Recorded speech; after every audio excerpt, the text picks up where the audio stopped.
ஜெபம் பண்ண கடவோம்.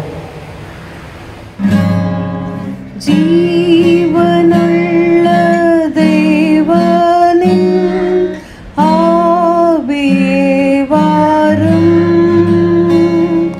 ஜீவனுள்ள தேவனின் ஆவியே வாரும்,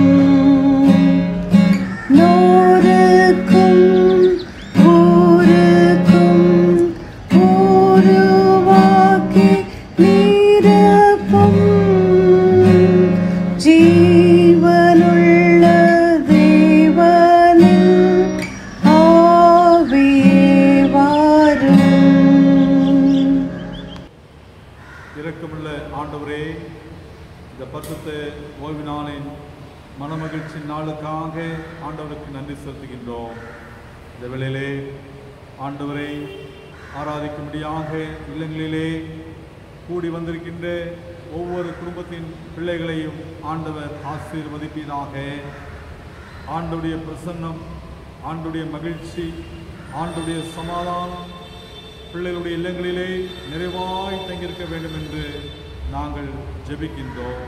ஆண்டவரே, இப்படியாக எங்களை கூட்டி சேர்த்த தயவுக்காக ஆண்டவருக்கு நன்றி செலுத்துகின்றோம்.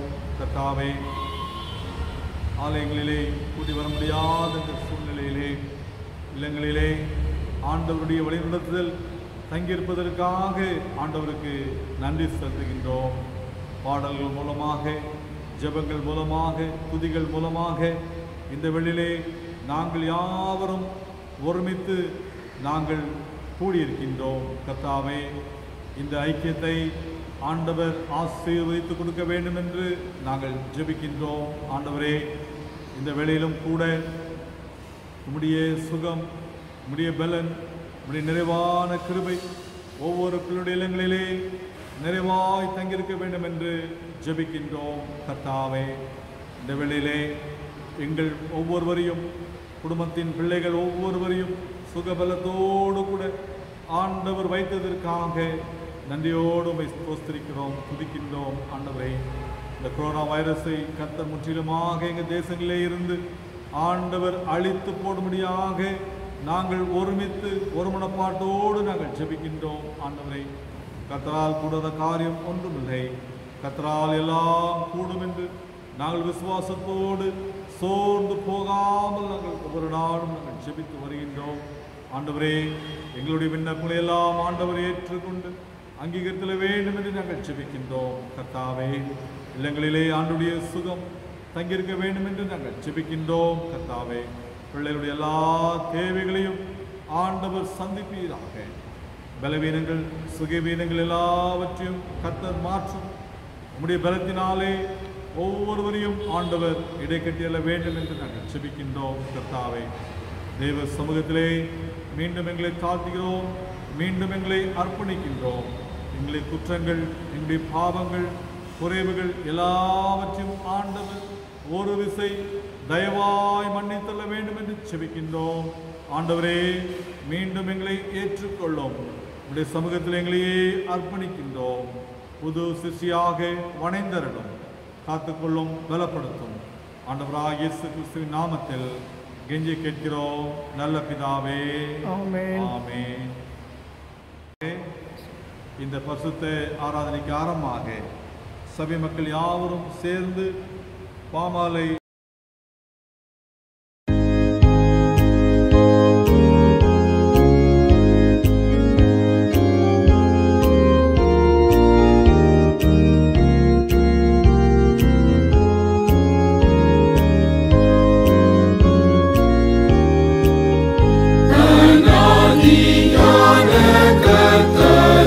தெய்வீக ஆசனத்திலே வானங்களும்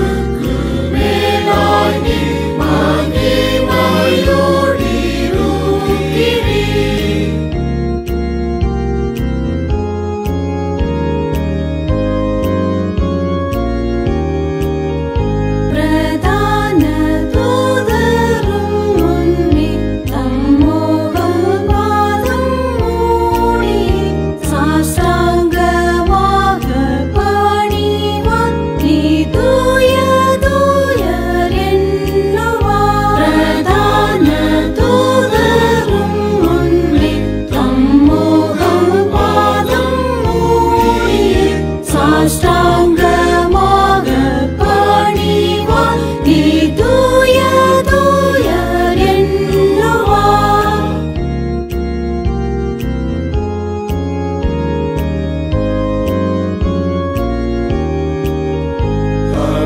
அப்படியானால் தூசியும் சாம்பலுமான நாங்களும் எவ்வாறு உம்மை அண்டுவோம், எவ்விதமாய் ஆராதிப்போம். அப்படியானால் தூசியும் சாம்பலுமான நாங்களும் எவ்வாறு உம்மை அண்டுவோம், எவ்விதமாய் ஆராதிப்போம்.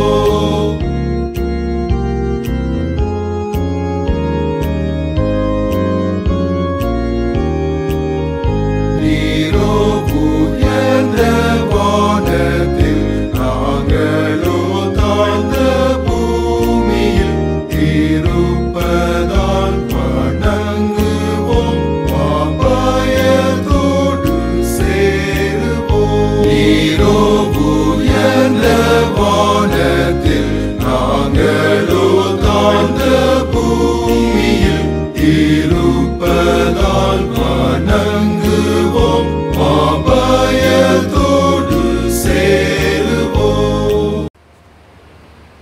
நம்முடைய கர்த்தராகிய இயேசு கிறிஸ்துவின் பிதாவாயிருக்கிற சர்வ வல்லமையுள்ள தேவன் பாவின் மரணத்தை விரும்பாமல் அவன் தன் பாவத்தை விட்டு திரும்பி பிழைப்பதையே விரும்பி பாவத்தில் துவக்கப்படுகிற தமது ஜனத்துக்கு பாவ மோசத்தையும் மன்னிப்பையும் கூறி அறிவிக்க தம்முடைய பணிவிடைக்காரருக்கு அதிகாரத்தையும் கட்டளையும் அள்ளி சிதைக்கிறார்.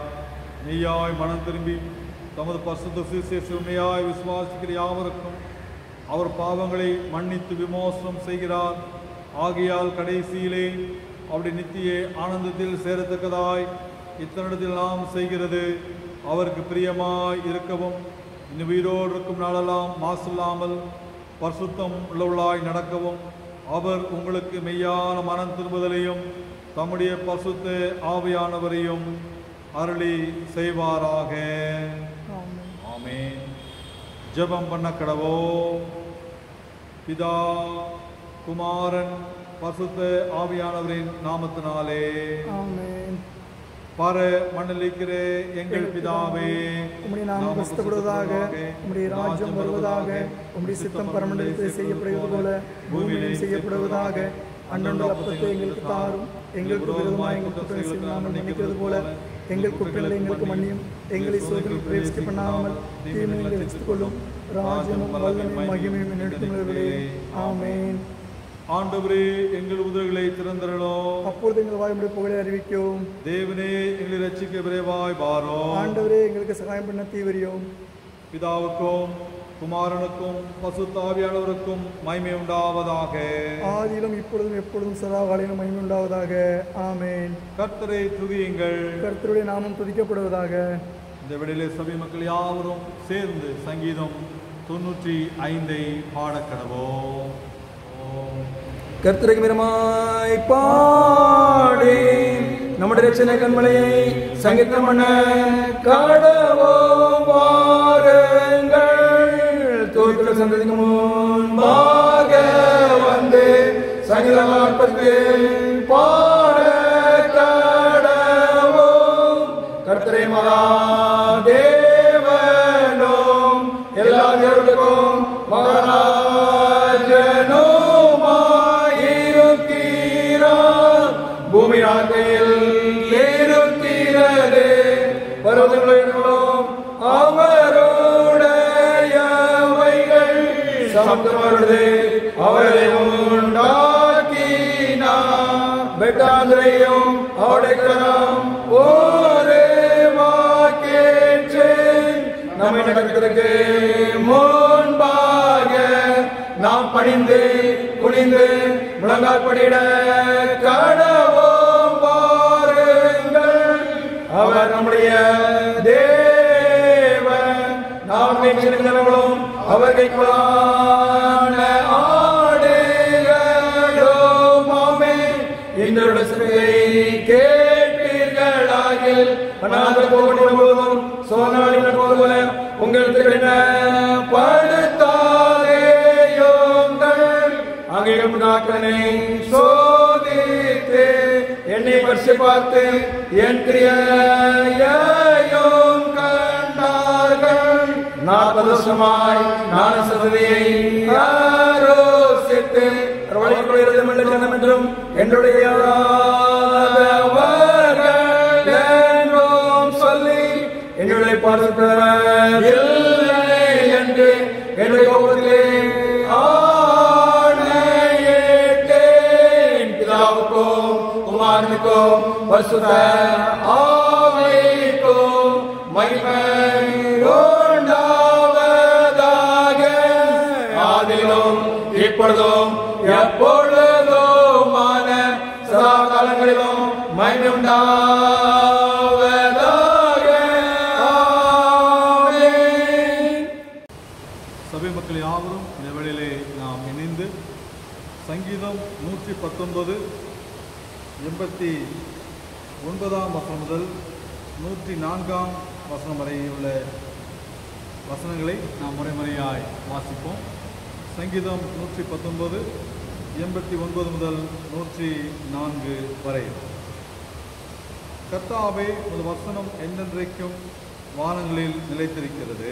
உம்முடைய உண்மை தலைமுறை தலைமுறையாக இருக்கும். பூமியை உறுதிப்படுத்தினீர், அது நிலைத்திருக்கிறது. உம்முடைய பிரமாணங்களை நிறைவேற்றும்படி அவைகள் இந்நாள் வரைக்கும் இருக்கிறது. சமஸ்தமும் உம்மை சேவிக்கும். உமது வேதம் என் மனமகிழ்ச்சியாயிராதிருந்தால் என் துக்கத்திலே அழிந்து போயிருப்பேன். நான் ஒருபோதும் உம்முடைய கட்டளைகளை மறக்க மாட்டேன். அவைகளால் நீர் என்னை உயிர்ப்பித்தீர். நான் உம்முடையவன், என்னை ரட்சியும். உம்முடைய கட்டளைகளை ஆராய்கிறேன். துன்மார்க்கர் என்னை அழிக்க காத்திருக்கிறார்கள். நான் உமது சாட்சிகளை சிந்தித்துக் கொண்டிருக்கிறேன். சகல சமூகத்திற்கும் எல்லையை கண்டேன். உம்முடைய கற்பனையோ மகா விஸ்தாரம். உமது வேதத்தில் நான் எவ்வளவு பிரியமாயிருக்கிறேன். நாள் முழுவதும் அது என் தியானம். நீர் உம்முடைய கற்பனைகளை கொண்டு என்னை என் சத்துருக்களிலும் அதிக ஞானமாக்கிறீர்.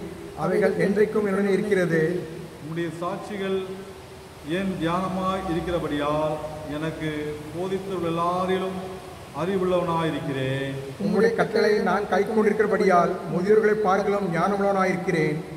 உம்முடைய வசனத்தை நான் காத்து நடக்கும்படி சகல பொல்லாத வழிகளுக்கும் என் கால்களை விலக்குகிறேன். நீர் எனக்கு போதித்திருக்கிறபடியால் நான் உம்முடைய நியாயங்களை விட்டு விலகேன். உம்முடைய வார்த்தைகள் என் நாவுக்கு எவ்வளவு இனிமையானவைகள். என் வாய்க்கு அவைகள் தேனிலும் மதுரமாயிருக்கும். உமது கட்டளைகளால் உணர்வடைந்தேன். ஆதலால் எல்லா பொய்களையும் வெறுக்கிறேன். பிதாவுக்கும் குமாரனுக்கும் பரிசுத்த ஆவிக்கும் மகிமை உண்டாவதாக.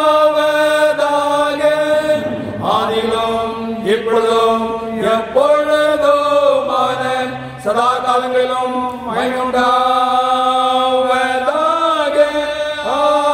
ஆமென். முதலாம் வேத பாடம் வாசிக்க கேட்போம்.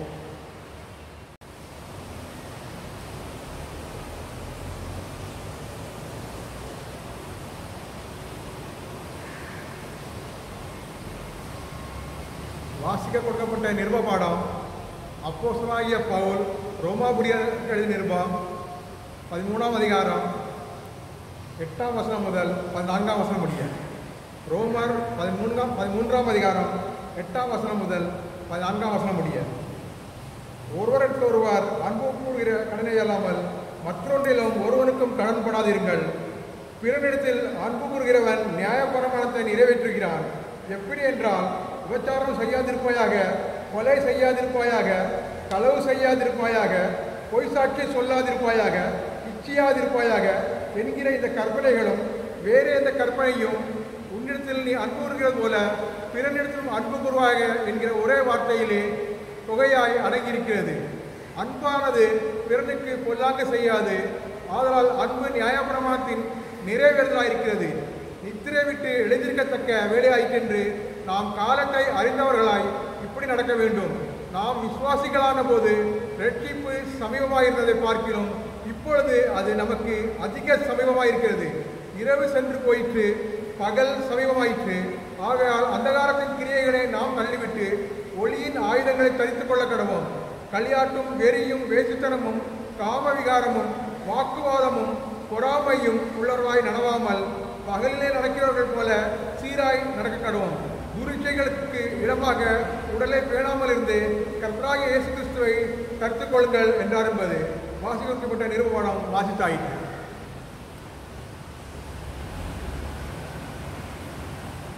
சபை மக்கள் யாவரும் இந்த வேளையிலே நாம் இணைந்து திருச்செபின் கீதத்தை நாம் பாடக்கடவோம். தேவனே உம்மை துதிக்கிறோம், உம்மை கர்த்தரென்று பிரஸ்தாபப்படுத்துகிறோம். நித்திய பிதாவாகிய உம்மை பூமண்டலம் எல்லாம் வணங்கும். தேவதூதர் அனைவோரும் பரமண்டலங்களும் அவைகள் அதிகாரங்கள் அனைத்தும் கேள்விகளும் தேரோயாமல் புகழ்ந்து போற்றி. சேனைகளின் தேவனாகிய கர்த்தரே, நீர் பரிசுத்தர் பரிசுத்தர் பரிசுத்தர். வானம் மகிமையுள்ள மகத்துவத்தால் நிறைந்து முழங்குகிறார்கள். அப்போஸ்தலராகிய மாட்சிமை பொருந்திய கூட்டம் ஓமை போற்றும். தீர்க்கதரிசிகளாகிய சிறப்புள்ள சங்கம் ஓமை போற்றும். ரத சாட்சிகளாகிய தைரிய சேனை ஓமை போற்றும். அளவிலாத மகத்துவமுள்ள பிதாவாகிய தேவரீரையும் வணங்கப்படுத்த மெய்யான உம்முடைய ஒரே குமாரனையும் தேற்றவாளனாகிய பரிசுத்த ஆவியையும் உலகமுள்ள பரிசுத்த சபை பிரஸ்தாபப்படுத்தும். கிறிஸ்துவே தேவரே மகிமையின் ராஜா, நீரே பிதாவினுடைய நித்திய சோதன். நீர் மனப்பட்ட பொழுது கனியாஸ்த கர்ப்பத்தை அருவருக்கவில்லை. நீர் மனத்தின் கோடுமாயை வென்று விசுவாசம் மோட்சராஜ்யத்தை தீரந்தே. நீர் பிதாவின் மகிமையிலே தேவனுடைய வாசத்தில் வீற்றிருக்கிறீரே. நீர் எங்களுக்கு நியாயாதிபதியாக வருவீரென்று விசுவாசிக்கிறோம். முதலில் மீட்டு கொண்ட முதலியாக சாய்ந்தோமை வேண்டிக் கொள்ளுகிறோம். எங்களை நித்திய மகிமையிலே உம்முடைய வருஷங்களோடு சேர்த்து கொள்ளும். கர்த்தாவே, உமது ஜனத்தை ரட்சித்து உமது சோதரத்தை ஆசீர்வதியும். அவர்களை ஆண்டு கொண்டு என்னென்றைக்கும் உயர்த்தியாருளும். தீனம் தீனம் உம்மை ஸ்தோத்தரிக்கிறோம். எப்பொழுது சதா காலங்களிலும் உமது நாமத்தை வணங்குகிறோம். ஆண்டவரே, இந்நாளில் பாவம் செய்யாதபடி எங்களை காத்தருளும். கர்த்தாவே, எங்களுக்கு இரங்கும், எங்களுக்கு இரங்கும். கர்த்தாவே, நாங்கள் நம்பியிருக்கிறதால் உமது கிருபை எங்கள் மேல் இருப்பதாக.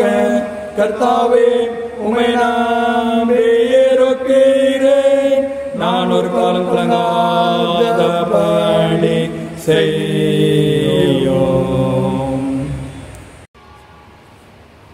துன்மார்க்கன் தான் செய்த துன்மார்க்கத்தை விலகி நியாயத்தையும் நீதியும் செய்வானாயாக. அவன் தன் ஆத்துமாவை பிழைக்க பண்ணுவான். என் மீறுதல்களை நான் அறிந்திருக்கிறேன். என் பாவம் எப்பொழுதும் எனக்கு முன்பாக நிற்கிறது. என் பாவங்களை பாராதபடிக்கு நீர் உமது முகத்தை மறைத்து நக்கரங்களை எல்லாம் நீக்கியறணும். தேவனுக்கு ஏற்கும் பலிகள் நொறுகுண்ட ஆவிதான். தேவனே, நொறுகுண்டதும் நறுங்குண்டதுமான இதயத்தை நீர் புறக்கணியீர். உங்கள் வஸ்திரங்களை அல்ல, உங்கள் இதயங்களை கிழித்து உங்கள் தேவனாய கர்த்தரிடத்தில் திரும்புங்கள். அவர் இரக்கமும் மனவுருக்கமும் நீடிய சாந்தமும் மிகுந்த கிருபையும் உள்ளவர். அவர் தீங்குக்கு மனசாப்படுகிறவருமாய் இருக்கிறார். நம்முடைய தேவனாய் ஆண்டவருக்கு விரோதமாக நாம் கலங்கம் பண்ணி அவர் நமக்கு முன்பாக வைத்த நியாயப்பிரமாணின்படி நடக்கத்தக்கதாக நம்முடைய சத்தத்திற்கு செவி கொடாமற் போனோம். ஆனாலும் நம்முடைய தேவனாய கர்த்தரிடத்தில் இரக்கங்களும் மன்னிப்புகளும் உண்டு. கர்த்தாவே, என்னை தண்டியும், ஆனாலும் நான் அவமாய் போகாதபடிக்கு உடைய கோபத்தினாலே அல்ல, மட்டாய் தண்டியும். மனம் திரும்புங்கள், பரலோக ராஜ்யம் சமீபத்திருக்கிறது. நான் எழுந்து என் தகப்பனிடத்திற்கு போய், தகப்பனை பரத்துக்கு விரோதமாகவும் உமக்கு முன்பாகவும் பாவம் செய்தேன். இனிமேல் உடைய குமாரன் சொல்லப்படுவதற்கு நான் பாத்திரன் அல்லன் என்பேன். நமக்கு பாவமில்லை என்பமானால் நம்மை நாமே வஞ்சகர்களாயிருப்போம். சத்தியம் நமக்குள் இராது. நம்முடைய பாவங்களை நாம் அறிக்கையிட்டால் பாவங்களை நமக்கு மன்னித்து எல்லா நியாயத்தை நீக்கி நம்மை சுத்திகரிப்பதற்கு கர்த்தர் உண்மையும் நீதியும் உள்ளவராயிருக்கிறார். பிரியமான சகோதரே, நம்முடைய பரபிதாவாகிய சர்வ வல்லமையுள்ள தேவனுடைய அளவில்லாத தயவினாலும் இரக்கத்தினாலும் பாவ மன்னிப்பை பெறுவதற்காக நாம் செய்த பலவிதமான பாவங்களையும் அக்கிரமங்களையும் அவர் சந்நிதியில் மாயமாய் மறைத்துக் கொள்ளாமல் பணிவும் தாழ்மையும் துக்கமும் கீழ்ப்படிதலும் உள்ள இதயத்தோடு அறிக்கையிட வேத வசனம் பற்பல வாக்கியங்களில் நம்மை ஏவுகிறது. நாம் எக்காலத்தும் தேவனுக்கு முன்பாக நம்முடைய பாவங்களை மனத்தாழ்மையாய் அறிக்கையிட வேண்டுவதுமன்றி அவருடைய திருக்கரலினாலே நாம் பெற்றுக்கொண்ட மேன்மையான உபகரணங்களுக்காக ஸ்தோத்திரம் செலுத்தவும் மிகவும் சிறந்த அவருடைய புகழை பிரஸ்தாபம் பண்ணவும் அவருடைய மகா பசுத்துவசத்தை கேட்கவும் நம்முடைய உடலுக்கும் ஆத்மாவுக்கும் தேவையானவர்களுக்காக வேண்டிக் கொள்ளவும் நாம் கூடி வந்திருக்கிற தருணத்தில் பாவங்களை அறிக்கையிடுவதும் விசேஷித்த கடமையாக இருக்கிறது.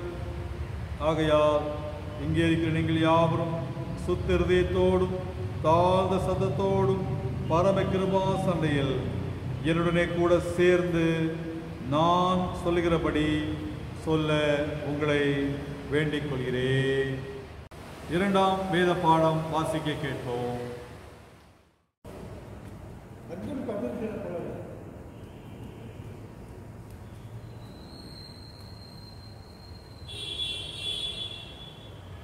வாசிக்கும்படியாக கொடுக்கப்பட்டிருக்கிற முதலாம் வேத பாடம் ஆதியாகமத்தின் புஸ்தகம் 50ஆம் அதிகாரம் 15ஆம் வசனம் முதல் 21ஆம் வசனம் வரை.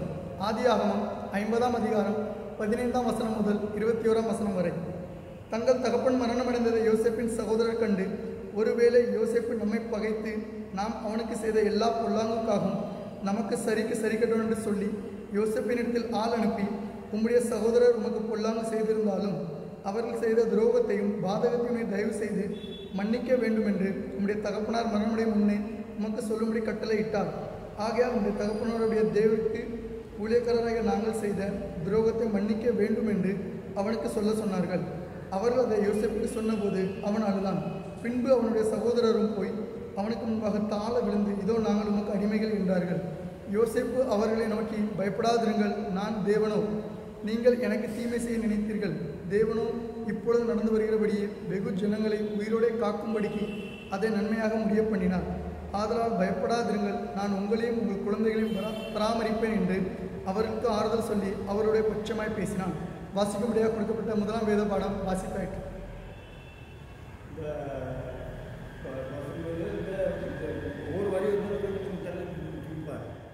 கர்த்தர் உங்களோடு இருப்பாராக. அவர் உமது ஆவியோடு இருப்பாராக. பரிசுத்த சுவிசேஷ வாக்கியம் பரிசுத்த மத்தேயு எழுதின சுவிசேஷம் 5ஆம் அதிகாரம் 38ஆம் வசனம் முதல் அடங்கியிருக்கிறது. தேவனுக்கே மகிமையுண்டாவதாக. பரிசுத்த சுவிசேஷ வாக்கியம் பரிசுத்த மத்தேயு சுவிசேஷம் 5ஆம் அதிகாரம் 38ஆம் வசனம் முதல் கடைசி வசனம் வரை. கண்ணுக்கு கண் பல்லுக்கு பல் என்று உரைக்கப்பட்டதை கேள்விப்பட்டிருக்கிறீர்கள். நான் உங்களுக்கு சொல்கிறேன், தீமையோடு எதிர்த்து நிற்க வேண்டாம். ஒருவன் உன்னை வலது கன்னத்தில் அறைந்தால் அவனுக்கு மறு கன்னத்தையும் திருப்பிக் கொடு. உன்னோடு வழக்காடி உன் வஸ்திரத்தை எடுத்துக்கொள்ள வேண்டும் என்றிருக்கிறவனுக்கு உன் அங்கேயும் விட்டுவிடு. ஒருவன் உன்னை 1 மைல் தூரம் வர பலவந்தம் பண்ணினால் அவனோடு 2 மைல் தூரம் போ. உன்னிடத்தில் கேட்கிறவனுக்கு கொடு, உன்னிடத்தில் கடன் வாங்க விரும்புகிறவனுக்கு முகம் கோணாதே. உனக்கு அடுத்தவனை சிநேகித்து உன் சத்துருவை பகைப்பாயாக என்று சொல்லப்பட்டதை கேள்விப்பட்டிருக்கிறீர்கள். நான் உங்களுக்கு சொல்கிறேன், உங்கள் சத்துருக்களை சிநேகியுங்கள், உங்களை சபிக்கிறவர்களை ஆசீர்வதியுங்கள், உங்களை பகைக்கிறவர்களுக்கு நன்மை செய்யுங்கள், உங்களை நிந்திக்கிறவர்களுக்காகவும் உங்களை துன்பப்படுத்துகிறவர்களுக்காகவும் ஜெபம் பண்ணுங்கள். இப்படி செய்வதனால் நீங்கள் பரலோகத்திற்கிற உங்கள் பிதாவுக்கு புத்திரராய் இருப்பீர்கள். அவர் தீயோர் மேலும் நல்லோர் மேலும் தமது சூரியனை உதிக்க பண்ணி நீதியுள்ளவர்கள் மேலும் அநீதியுள்ளவர்கள் மேலும் மழையை பெய்ய பண்ணுகிறார். உங்களை சிநேகிக்கிறவர்களை சிநேகிக்குள்ளேயே நீங்கள் சிநேகித்தீர்களானால் உங்களுக்கு பலன் என்ன? ஆயக்காரரும் அப்படியே செய்கிறார்கள் அல்லவா?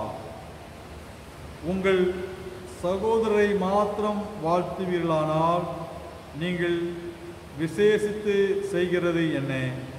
ஆயக்காரரும் அப்படி செய்கிறார்கள் அல்லவா? ஆகையால் பரலோகத்திற்கிற உங்கள் பிதா பூரண சர்க்குணராய் இருக்கிறது போல நீங்களும் பூரண சர்க்குணராய் இருக்க கடவீர்கள் என்பதே.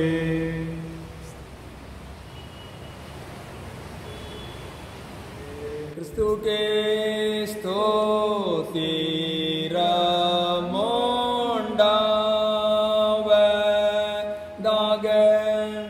மக்கள் யாவரும் சேர்ந்து அப்போஸ்தலர் விசுவாச பிரமாணத்தை நாம் அறிக்கை செய்வோம். வானத்தையும் பூமியையும் படைத்த சர்வவல்லமையுள்ள பிதாவாகிய தேவனை விசுவாசிக்கிறேன். என்னோட ஒரே குமாரனாகிய நம்முடைய நாதர் இயேசு கிறிஸ்துவை விசுவாசிக்கிறேன். அவர் பரிசுத்த ஆவியினாலே கண்ணுமறியாடத்தில் உட்பொய்த்து பிறந்தார். பொந்து விழாத்தின் காலத்தில் பாடுபட்டு சிலுவையில் அறையுண்டு மரித்து அடக்கம் பண்ணப்பட்டு பாதாளத்தில் இறங்கினார். 3ஆம் நாள் மருத்துவரிடத்திலிருந்து எழுந்தருளினார். பரமண்டலத்துக்கு ஏறி சர்வவல்லமையுள்ள பிதாவாகிய தேவனோட வலது வாசல் விட்டிருக்கிறார். அவ்விடத்திலிருந்து உயிரோடு மருத்துவரும் நியாயந்திருக்க வருவார். பரிசுத்த ஆவி விசுவாசிக்கிறேன். பொதுவாயிருக்கிற பரிசுத்த சபையும் பரிசுத்த ஐக்கியமும் பாவ மன்னிப்பும் சரீர உயிர்த்தெழுதலும் நித்திய ஜீவனம் உண்டென்று விசுவாசிக்கிறேன். ஆமென்.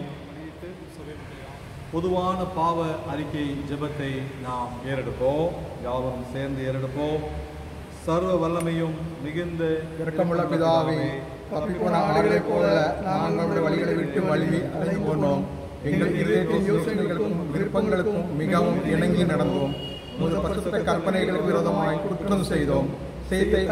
செய்யாமல் செய்யத்தகாதவைகளை செய்து வந்தோம். எங்களுக்கு சுகமே இல்லை. ஆனாலும் ஆண்டவரே, தேவரீர் எங்கள் கர்த்தராகிய இயேசு கிறிஸ்துவின் மூலமாய் மனிதருக்கு அருள் செய்த வாக்குறுதியின்படியே நிர்வாக்கியமுள்ள குற்றவாளிகளாகிய எங்களுக்கு இறங்கும். தப்பிதங்களை அறிக்கையிடுகிற எங்கள் மேல் பொறுமையாயிரும். பாவத்தின் நிமித்தம் துக்கப்படுகிற எங்களை சீர்படுத்தும். மிகவும் இரக்கமுள்ள பிதாவே, உம்முடைய பரிசுத்த நாமத்திற்கு மகிமை உண்டாகும்படி நாங்கள் இனி தேவபக்தியும் நீதியும் தெளிந்த புத்தியும் உள்ளவர்களாய் நடந்து வர இயேசு கிறிஸ்து நிமித்தம் எங்களுக்கு கிருபை செய்தருளும். ஆமென். மீண்டும் தேவனுடைய நாமத்துக்கு மகிமை உண்டாகும்படியாக சபை மக்கள் யாவரும் இணைந்து இந்த வேளையிலே பாமாலை போற்றிடு ஆன்மமே சிருஷ்டிகர்த்தாவாம் வல்லோரை ஏற்றிடு உனக்கு ரட்சிப்பு சுகமானோரை கூடிடுவோம் பாடிடுவோம் பரனை மாண்பாய் சபையாரெல்லோரும்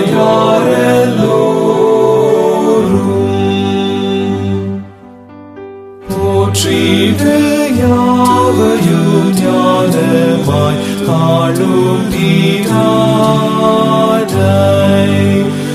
காற்றதாய் காப்பாரே தாம் செட்டை மறைவில் தாமாய் தீண்டிடுவார் இங்கு நாம் வேண்டும் எல்லாம் யாவும் அவர் அருளிவாம்.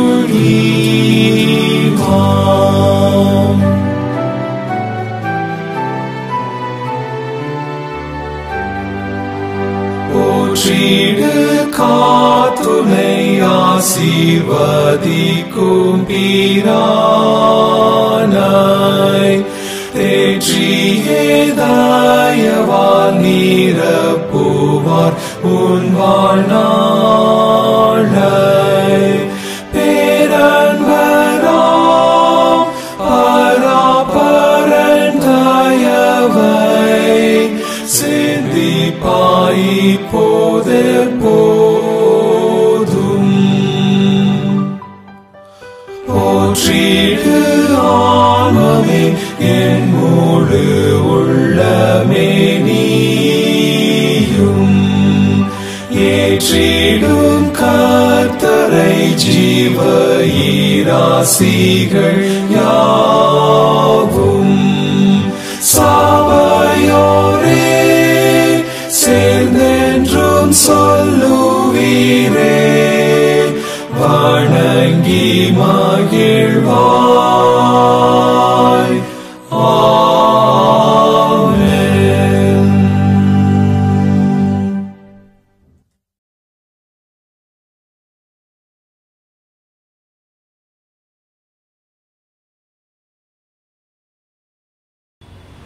ஜெபம் பண்ண கிடவோம்.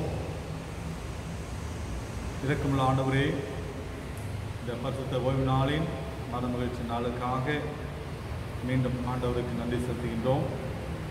இந்த பரிசுத்த ஓய்வு நாளை ஆசிரிக்கும்படியான பாக்கியத்தை கர்த்தர் எங்கள் ஒவ்வொருவருக்கும் தந்ததற்காக உள்ளத்தின் ஆழத்திலே இருந்து நன்றியோடு உம்மை நாங்கள் ஸ்தோத்திரிக்கின்றோம், துதிக்கின்றோம். கர்த்தாவே, இந்த வேளையிலே இல்லங்களிலே கூடியிருக்கின்ற ஆராதிக்கின்ற ஒவ்வொரு குடும்பத்தின் பிள்ளைகளையும் ஆண்டவரே பேர் பேராய் ஆசீர்வதிப்பீராங்க. ஆண்டவருடைய மகிழ்ச்சி, ஆண்டவருடைய சமாதானம், ஆண்டவருடைய பிரசன்னம் பிள்ளைகளுடைய இல்லங்களிலும் உள்ளங்களிலும் நிறைவாய் தங்கியிருக்க வேண்டும் என்று ஜெபிக்கின்றோம். நம்முடைய பலத்தினாலே ஆண்டவர் ஒவ்வொருவரையும் இடைக்கட்ட வேண்டும் என்று ஜெபிக்கின்றோம். சஞ்சலங்கள், கண்ணீர்கள், பலவீனங்கள், சுகவீனங்கள் எல்லாவற்றையும் கர்த்தர் மாற்றுவீராக. விசுவாசத்திலே நாங்கள் பலன் கொண்டவர்களாக இந்த காலத்திலே நம்முடைய வார்த்தையை நாங்கள் பற்றி கொண்டு ஒவ்வொரு நாளும் தேவ சமூகத்திலே காத்திருக்க ஆண்டவர் எங்களுக்கு உதவி செய்தார்கள். இல்லத்தின் பிள்ளைகளையும் திருச்செவின் குடும்பங்களையும் ஆண்டவர் பேர் பேராய் ஆசீர்வதிக்கிறார். நன்மையும் கிருபையும் பிள்ளைகளுடைய வாழ்க்கையிலே தொடரும்படியாய் ஜெபிக்கின்றோம். ஆண்டவராகிய இயேசு கிறிஸ்துவின் நாமத்தில் கெஞ்சி கேட்கிறோம் நல்ல பிதாவே, ஆமென். கிறிஸ்துவுக்கு அன்பானவர்களே, மீண்டும் இந்த பரிசுத்த ஓய்வு நாளிலே இந்த ஊடகத்தின் மூலமாக உங்களை தொடர்பு கொள்வதிலே மிக்க மகிழ்ச்சி அடைகின்றேன். சுகத்தோடும் பலத்தோடும் நீங்கள் இல்லங்களிலே பாதுகாப்பாய் இருக்கிறீர்கள் என்று கர்த்தருக்குள் நான் விசுவாசிக்கின்றேன். இம்மட்டும் நம்மை வழிநடத்தி வந்த ஆண்டவர் இன்னும் வருகின்ற எல்லா நாட்களிலும் நம்மை வழி நடத்துவாராக. அவருடைய சுகம், அவருடைய ஆரோக்கியம் நம்முடைய இல்லங்களிலே தங்கியிருக்க வேண்டும் என்று ஒவ்வொரு நாளும் நாங்கள் ஜெபித்து வருகின்றோம். அதே வேளையிலே நம்முடைய தேசத்திற்காகவும் நம்முடைய தேசத்திலே உள்ள 130 கோடி மக்களுக்காக நாம் ஒவ்வொரு நாளும் பாரப்பட்டு ஜெபிக்க வேண்டும். கொரோனா வைரஸின் பாதிப்பிலிருந்து மக்கள் காப்பாற்ற வேண்டும். தேசங்கள் காப்பாற்றப்பட வேண்டும், நம்முடைய ஜனங்கள் காப்பாற்றப்பட வேண்டும் என்று வைராக்கியத்தோடு நாம் ஒவ்வொரு நாளும் தேவ சமூகத்திலே நாம் காத்திருக்க வேண்டும். இந்த வைரஸை முற்றிலுமாக ஆண்டவர் இந்த பூமியிலே இருந்து அழித்து போட வேண்டும். அதே வேளையிலே பாதிப்புள்ளானவர்கள் யாரும் சுகம் பெற்று இல்லங்களுக்கு திரும்ப வேண்டும். நம்முடைய ஜெபம் அதுவாக இருக்கட்டும். கர்த்தர் நிச்சயமாக விடுதலையை கொடுப்பாராக, நிச்சயமாக தேசத்திற்கு சேமத்தை கொடுப்பாராக. அந்த நம்பிக்கையிலே விசுவாசத்திலே உறுதியாய் நாம் தரித்திருந்து சோர்ந்து போகாமல் ஒவ்வொரு நாளும் நாம் குடும்பமாக சேர்ந்து ஜெபிப்போம். அந்த ஜெபத்தின் மூலமாக கர்த்தர் நிச்சயமாக சேமத்தை கொடுப்பாராக. ஆமாம். இந்த ஓய்வு நாளிலும் வாசிக்கேட்ட வேத பாடங்களிலே முக்கியமான ஒரு காரியத்தை குறித்து நாம் பார்த்தோம். அன்பை குறித்து நாம் வாசிக்கேட்ட வசனங்களிலே எழுதப்பட்டிருக்கின்றது. அன்பு, our love for others should be unlimited like the love of God. Our love for others should be without any limit like the love of God. நம்முடைய அன்பு அளவற்றதாய் ஆண்டவருடைய அன்பை போல காணப்பட வேண்டும் என்று இந்த நாட்களிலே நாம் அழைக்கப்பட்டிருக்கின்றோம். நாம் கொடுக்கும் அன்பு, நாம் செலுத்தும் அன்பிற்கு அளவே இல்லை. ஏனென்றால் நம்முடைய ஆண்டவராகிய இயேசு கிறிஸ்துவினுடைய அன்பும் முடிவில்லாதது, அளவற்றது, அது முழுமையானது, அது என்றைக்கும் அது பெருகிக்கொண்டே இருக்கின்ற ஒரு அன்பு, அளவிலே குறைவே கிடையாது. நம்முடைய ஆண்டவராகிய இயேசு கிறிஸ்துவின் அன்பு முடிவு பரிந்தும் வரையிலும் அது நிலைத்திருந்தது, நிலைத்திருக்கக்கூடியது. அதே போல நம்முடைய அன்பும் அமிதமாக இருக்க வேண்டும் என்று கிறிஸ்தவ வாழ்க்கையிலே நாம் அழைக்கப்பட்டிருக்கின்றோம். அன்பிற்கு எதிர்மறையான வார்த்தை தீமை அல்லது கோபம் அல்லது வெறுப்பு. அன்பையும் செலுத்தலாம், அதே வேளையிலே வெறுப்பையும் நாம் காட்டலாம். இந்த உலகத்திலே ஆண்டவருடைய பிள்ளைகள் என்று நாம் எப்படி அறியப்படுகின்றோம்? நம்முடைய அன்பை மற்றவர்களுக்கு செலுத்துகின்ற பொழுது, நம்முடைய அன்பை நம்ம மற்றவர்களுக்காக நாம் கொடுக்கும் பொழுது, நாம் ஆண்டவராகிய இயேசு கிறிஸ்துவின் பிள்ளைகள், சீஷர்கள் என்று உலகம் நம்மை அறிந்து கொள்ளும். வெறுப்பை அல்ல, கோபத்தை அல்ல, சண்டையை அல்ல, அல்லது தர்க்கத்தை அல்ல, ஆண்டவருடைய பிள்ளைகளாகிய நாம் அன்பை மாத்திரம் நாம் செலுத்தும்படியாக, வெளிப்படுத்தும்படியாக நாம் அழைக்கப்பட்டிருக்கின்றோம் என்பதை நாம் ஒருபொழுதும் மறந்து போய் விடக்கூடாது. நம்முடைய சுவாபம் அன்பினாலே நிறைந்திருக்க வேண்டும். இந்த உலகம் அன்பிற்காக ஏங்கி நிற்கின்றது. யார் எங்களிடத்திலே அன்பு கூறுவார்கள்? உண்மையான அன்பு எங்கே இருக்கின்றது என்று உலகம் தேடிக்கொண்டிருக்கின்றது. கள்ளம் கபடமுள்ள அன்பு அல்ல, இது உண்மையான அன்பு, பரிசுத்தமான அன்பு. கல்வாரியிலே ஆண்டவராகிய இயேசு கிறிஸ்து நமக்காக வெளிப்படுத்தின அந்த அன்பு இன்றைக்கு நம்முடைய வாழ்க்கையிலும் அது நிறைந்திருக்க வேண்டும் என்று கர்த்தர் விரும்புகின்றார். அதற்கு ஆதாரமாக வேதத்திலே நாம் வாசிக்கேட்ட பகுதியிலே நாம் பார்த்தோம். ஆதியாகமம் 50ஆம் அதிகாரத்திலே நமக்கு தெரிந்த ஒரு வேத பகுதி. ஆதியாகமம் 50ஆம் அதிகாரத்திலே நாம் வாசிக்கின்றோம்.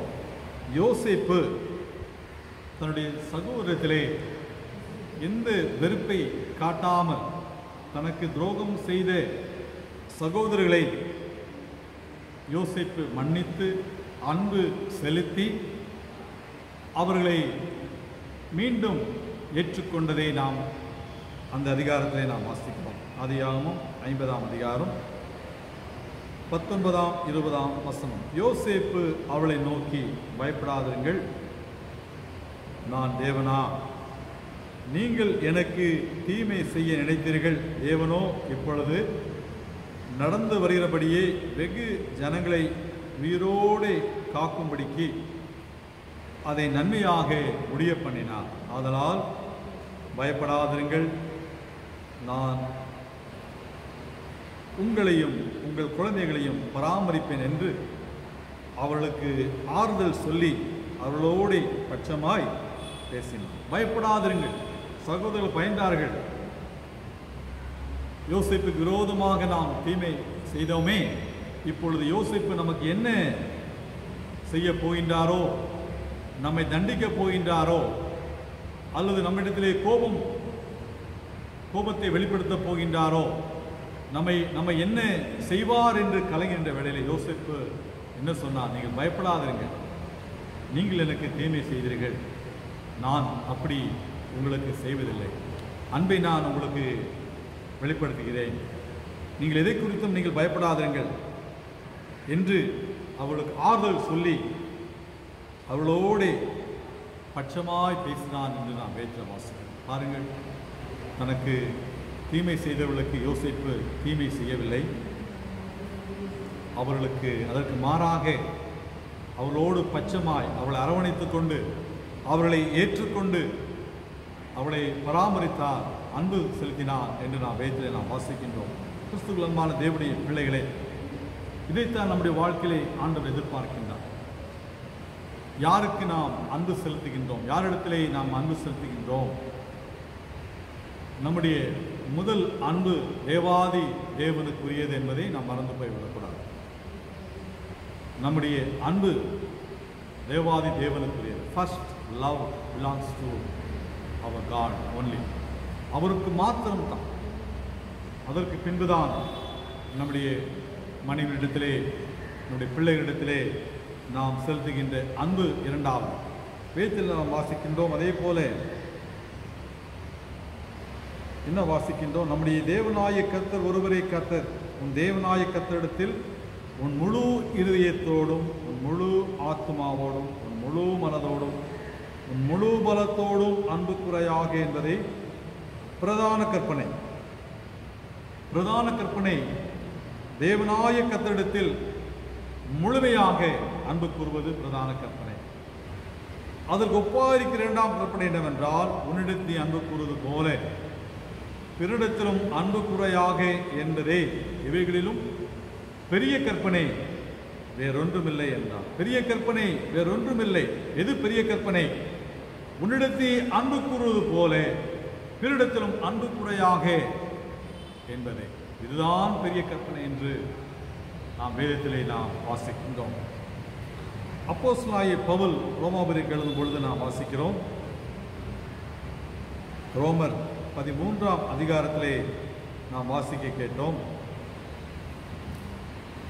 ரோமர் 13ஆம் அதிகாரம் 8ஆம் வசனம். ஒருவரிடத்தில் ஒருவர் அன்பு கூறுகிற கடனே அல்லாமல் மற்றொன்றிலும் ஒருவனுக்கும் கடன்படாதீர்கள். பிறனிடத்தில் அன்பு கூறுகிறவன் நியாயப்பிரமாணத்தை நிறைவேற்றுகிறான். எப்படி என்றால், விபசாரம் செய்யாதிருப்பாயாக, கொலை செய்யாதிருப்பாயாக, களவு செய்யாதிருப்பாயாக, பொய் சாட்சி சொல்லாதிருப்பாயாக, இச்சையாதிருப்பாயாக என்கிற இந்த கற்பனைகளும் வேறெந்த கற்பனையும் உன்னிடத்தில் நீ அன்பு கூறுகிறது போல பிறரிடத்திலும் அன்பு குறையாக என்கிற ஒரே வார்த்தையிலே தொகையாய் அடங்கியிருக்கிறது. அன்பானது பிறனுக்கு பொல்லாங்கு செய்யாது. அதனால் அன்பு நியாயப்பிரமாணத்தின் நிறைவேறுதலாயிருக்கிறது. அன்பு நியாயப்பிரமாணத்தின் நிறைவேறுதலாயிருக்கின்றது. கிறிஸ்துவான தேவனுடைய பிள்ளைகளே, ஒரே வார்த்தையிலே தொகையாய் அடங்கியிருக்க ஒரே வார்த்தை, அதுதான் அன்பு. அதில் முழுமையும் தொகையாய் அடங்கியிருக்கிறது என்று அப்போஸ்தலனாகிய பவுல் எழுதுகின்றார். அன்பான தேவனுடைய பிள்ளைகளே, அகப்பே என்று சொல்லப்படுகின்ற அன்பு கிரேக்க வார்த்தை தன்னையே கொடுக்கின்ற ஒரு அன்பு, எதையும் எதிர்பார்க்காதபடிக்கு கணக்கில்லாமல் தன்னையே முழுமையாக கொடுக்கின்ற அன்புதான் அகப்பே என்று சொல்லப்படுகின்ற அன்பு. அது தியாகமுள்ள ஒரு அன்பு. பிறருக்காக தீமையை அனுபவித்து தன்னையே கொடுக்கின்ற ஒரு அன்பு, கைமாறு கருதாமல் எதையும் எதிர்பார்க்காமல் கொடுக்கின்ற அன்புதான் தியாகமுள்ள அன்பு. ஆண்டவராகிய இயேசு கிறிஸ்து அந்த அன்பை தான் கல்வாரியிலே நமக்காக அதை வெளிப்படுத்தினார். கிறிஸ்துவுக்குள் அன்பானவர்களே, அந்த அன்பு நம்மிடத்திலே காணப்படுகின்றதா? யாரிடத்திலே நாம் உண்மையாய் அன்பு கூறுகின்றோமா? ஆண்டவராக இயேசு கிறிஸ்து எதை நமக்கு கற்றுக் கொடுத்திருக்கின்றார்? சுவிசேஷ பாடத்திலே ஆண்டவராக இயேசு கிறிஸ்து எதை நமக்கு கற்றுக் கொடுத்திருக்கின்றார்? சற்றே அதை நாம் பார்ப்போம். மத்தேயு எழுதின சுவிசேஷம் 5ஆம் அதிகாரத்திலே ஆண்டவராக இயேசு கிறிஸ்து எதை நமக்கு மீண்டும் உணர்த்துகின்றார்? எதை நமக்கு ஆண்டவர் கற்றுக் கொடுக்கின்றார்? மத்தேயு 5ஆம் அதிகாரம் 44ஆம் வசனம். நான் உங்களுக்கு சொல்லுகிறேன், உங்கள் சத்துருக்களை சிநேகியுங்கள், உங்களை சபிக்கிறவர்களை ஆசீர்வதியுங்கள், உங்களை பகைக்கிறவர்களுக்கு நன்மை செய்யுங்கள், உங்களை நிந்திக்கிறவர்களுக்காகவும் உங்களை துன்பப்படுத்துகிறவர்களுக்காகவும் ஜெபம் பண்ணுங்கள். ஆண்டவராகிய இயேசு, சத்துருக்களை நீங்கள் சிநேகியுங்கள், உங்களுக்கு தீமை செய்கின்றவர்களை நீங்கள் சிநேகியுங்கள், உங்களுக்கு தீமை செய்கிறவர்களுக்காக நீங்கள் ஜெபியுங்கள், சிநேகியுங்கள், உங்களை துன்பப்படுத்துவதற்காக நீங்கள் ஜெபம் பண்ணுங்கள் என்று ஆண்டவராக இயேசு கிறிஸ்து ஆவிக்குரிய வாழ்க்கையின், கிறிஸ்துவ வாழ்க்கையின் முக்கியத்துவத்தை நமக்கு மீண்டும் ஆண்டவர் உணர்த்துகின்றார், மீண்டும் நம்ம கற்றுக் கொடுக்கின்றார். நம்முடைய மனித சுபாவம் என்ன? யார் நம்மை சிநேகிக்கிறார்களோ அவர்களை மாத்திரம் நாம் சிநேகிக்கின்றோம். நமக்கு எதிராய் போகின்ற மக்களுக்கு நாமும் எதிராக நாம் போகின்றோம். அவர்களுக்கு நாம் தீமை செய்ய முற்படுகின்றோம். அவர்களிடத்தில் நாம் பேச முடியவில்லை, அவர்களிடத்தில் நாம் போய் நம்முடைய அன்பை கொடுக்க முடியவில்லை. நம்முடைய சுபாவம் அப்படியாய் காணப்படுகின்றது. ஆனால் ஆண்டவர் அதை நமக்கு கற்றுக் கொடுக்கவில்லை. அதற்கு மாறாக உங்கள் எதிராளிகளுக்காகவும் உங்களை பகைக்கின்றவர்களுக்காகவும் உங்களை அலட்சியப்படுத்துகின்றவர்களுக்காகவும் உங்களுக்கு எதிராக துரோகம் செய்கின்ற பிள்ளைகளுக்காக நீங்கள் அப்படி செய்யக்கூடாது. அந்த நீங்கள் அன்பை நீங்கள் காட்ட வேண்டும். அவளை நீங்கள் சிநேகியுங்கள். அப்பொழுது நிச்சயமாக அவருடைய உள்ளம் மாறும், அவருடைய சுவாபம் மாறும், அவருடைய தன்மை மாறும், அவருடைய அன்பை பார்த்து அவருடைய ஜீவியம் மாறும், அவருடைய வாழ்க்கை மாறும். இந்த உலகமே அந்த அன்பினாலே நிச்சயமாக மாற்றம் அடைய முடியும். அன்பானவர்களே, கர்த்தர் ஆண்டவராகிய இயேசு கிறிஸ்து நமக்கு இந்த வேளையில் அதைத்தான் நாம் உணர்த்துகின்றார். அப்படி நீங்கள் செய்வதினால், இப்படி நீங்கள் செய்வதனால் நீங்கள் பரலோகத்தில் இருக்கிற உங்கள் பிதாவுக்கு நீங்கள் புத்திரராயிருப்பீர்கள். அவர் தீயோர் மேலும் நல்லோர் மேலும் தந்த சூரியனை உதிக்க பண்ணி நீதியுள்ளவர்கள் மேலும் அநீதியுள்ளவர்கள் மேலும் மழையை அவர் பெய்ய பண்ணுகிறார். அன்பானவர்களே, பரலோகத்தில் இருக்கிற உங்கள் பிதாவுக்கு நீங்கள் புத்திரராயிருப்பீர்கள். அதை நாம் செய்வதில் நாம் குறைந்து போவதில்லை. நாம் தாழ்மைப்படுவதனாலே நம்மையே தாழ்மைப்பட்டு அவர்களோடு நாம் ஒப்புரவாக நாம் முந்திக் கொள்ளும் பொழுது, நாம் செயல்படும் பொழுது ஒன்றையும் நாம் இழந்து போவதில்லை. பரலோகத்திலே இருக்கிற உங்கள் பிதாவுக்கு நீங்கள் புத்திரராயிருப்பீர்கள். புத்திரராயிருப்பீர்கள். எவ்வளவு பெரிய பாக்கியம் பாருங்கள் அன்பான தேவனுடைய பிள்ளைகளே. இந்த பாக்கியத்தை நாம் அடைந்து கொள்ள வேண்டும் என்று ஆண்டவர் விரும்புகின்றார்.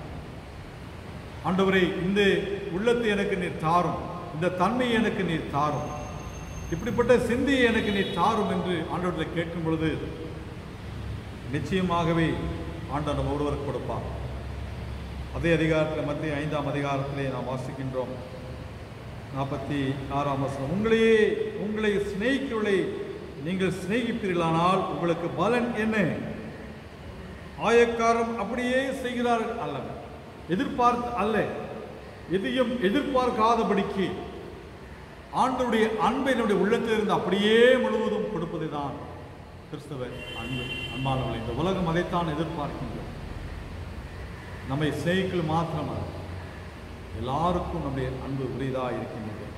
ஆண்டவர் அதைத்தான் நம்முடைய வாழ்க்கையிலே இன்றைக்கு எதிர்பார்க்கின்றார். நாம் வாசிக்கும் பொழுது 1 யோவான்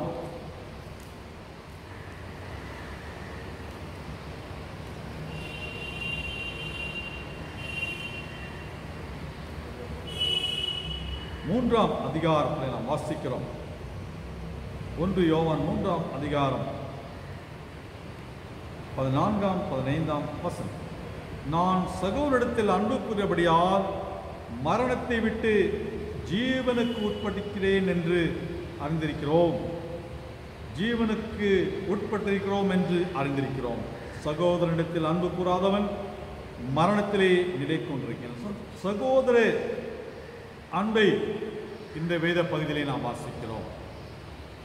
முதலாவது நம்முடைய அன்பு ஆண்டவருக்குரியது. முதல் அன்பு ஆண்டவருக்குரியது. அதற்கு பின்பு சகோதர அன்பு நம்முடைய உடன் பிறந்தவரிடத்திலே, நமது குடும்பங்களிடத்திலே எப்படி நாம் அன்பு கூறுகின்றோம், அதுதான் சகோதர அன்பை குறித்து இந்த வேதத்தில் வாசிக்கிறோம். சகோதரிடத்திலே அன்புக்குரியவன் மரணத்தை விட்டு அவன் ஜீவனுக்கு உட்பட்டுகிறார் என்று நாம் அறிந்திருக்கிறோம். தன் சகோதரனை பகைக்கிற எவனும் மனுஷ கொலை பாதகனாக இருக்கிறான். மனுஷ கொலை பாதகன் எவனோ அவனுக்குள் நித்திய ஜீவன் நிலைத்திராது என்று அறிவீர்கள். அன்பான தேவனுடைய பிள்ளைகளே, ஒருவன் இவ்வுலக ஆஸ்தி உடையவனாயிருந்து தன் சகோதரனுக்கு குறைச்சல் உண்டென்று கண்டு தன் இருதயத்தை அவனுக்கு அடைத்து கொண்டால் அவனுக்குள் தேவ அன்பு நிலை கொள்ளுகிறது. எப்படி பாருங்க, தன்னுடைய இருதயத்தை அடைத்து கொண்டால் அவனுக்குள் தேவ அன்பு எப்படி நிலைத்திருக்கும் பாருங்கள். அன்பான தேவனுடைய பிள்ளைகளே, அவனிடத்தில் எல்லாம் உண்டு. ஆஸ்தியை உடையவனாக இருக்கின்றான், அந்தஸ்தை உடையவனாக இருக்கின்றான். இந்த சூழ்நிலையிலே தன் சகோதரன் கஷ்டப்படுகின்றான், அவன் துன்பத்தில் இருக்கின்றான், கஷ்டத்தில் இருக்கின்றான். ஆனால் அவனுக்கு இவனால் உதவி செய்ய முடியவில்லை. அவனுடைய இருதயம் கடினமாக இருக்கின்றது. தன்னுடைய இருதயத்தை அவன் அடைத்துக் கொள்கின்றான். தன்னுடைய சகோதரனுக்கு குறைச்சல் உண்டு என்று தெரிந்தும் அறிந்தும் அவன் செயல்பட முடியவில்லை. இருதயத்தை அடைத்துக் கொண்டால் தேவ அன்பு எப்படி உன்னிடையே நிலை கொண்டிருக்கும்? அன்பானவர்களே, நம்முடைய இருதயத்தை அடைத்துக் கொள்ளாதபடிக்கு சகோதர சிநேகத்திலே நாம் பெருக வேண்டும் என்று ஆண்டவர் நமக்கு கற்றுக் கொடுக்கின்றார். அநேக சகோதரத்திலே அநேக சகோதரர்கள் உடன் பிறந்தவர்கள் பேசவே இல்லை, பேசாமல் இருக்கின்றார்கள். எந்த ஒரு பேச்சுவார்த்தையும் தொடர்பும் இல்லாதபடிக்கு குடும்பங்களுக்கு இடையிலே பகையை நாம் பார்க்கின்றோம். குடும்பங்களுக்கு இடையிலே விரோதத்தை நாம் பார்க்கின்றோம். குடும்பங்களுக்கு இடையிலே சிநேகம் இல்லாதபடிக்கு அவர்கள் வைராக்கியத்திலே வீண் வைராக்கியம் பாராட்டிக்கிட்டு வருகின்றார்கள். அன்பானவர்களே, வீண் வைராக்கியம் ஆசீர்வாதத்தை கொண்டு வராது, அது சாபத்தை தான் குடும்பங்களிலே கொண்டு வரும். தேவ அன்பை நீங்கள் வெளிப்படுத்துவீர்களானால் அது உங்களுக்கு ஆசீர்வாதம், அது உங்களுக்கு ஆவிக்குரிய வாழ்க்கையிலே அது பலன். ஆண்டவருக்கு நாம் புத்திரராய் நாம் இருக்கின்றோம். ஆண்டவருடைய ராஜ்யத்திலே கர்த்தர் நம்மை நினைத்திருக்கிறார், நம்மை ஏற்றுக்கொள்வார் என்ற எதிர்பார்ப்போடு நாம் காணப்படும் பொழுது அந்த அன்பு அவருடைய வாழ்க்கையிலே நாம் கிரியை செய்யும். கிறிஸ்துவ அன்பானவர்களே, இந்த பகையிலே இருந்து, இந்த விரோதத்திலே இருந்து நாம் விடுதலைப்பட வேண்டும். சகோதர சிநேகம் நம்மிலே காணப்பட வேண்டும் என்று வேதம் நமக்கு கற்றுக் கொடுக்கின்றது. 1 யோவான்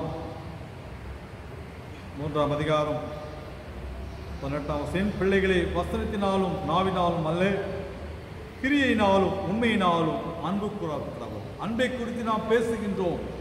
அன்பை குறித்து எளிதாக நாம் பேசலாம், அன்பை குறித்து போதிக்கலாம், அன்பை குறித்து நாம் பாடலாம், அன்பை குறித்து நாம் விவாதிக்கலாம். ஆனால் அந்த அன்பு செயலிலே இல்லை என்றால் ஒன்றுமே பிரயோஜனம் அல்ல. நாவினால் மாத்திரமல்ல, வசத்தினால் மாத்திர கிரியினாலே உண்மையாய் அன்பு கூற கடவோம்.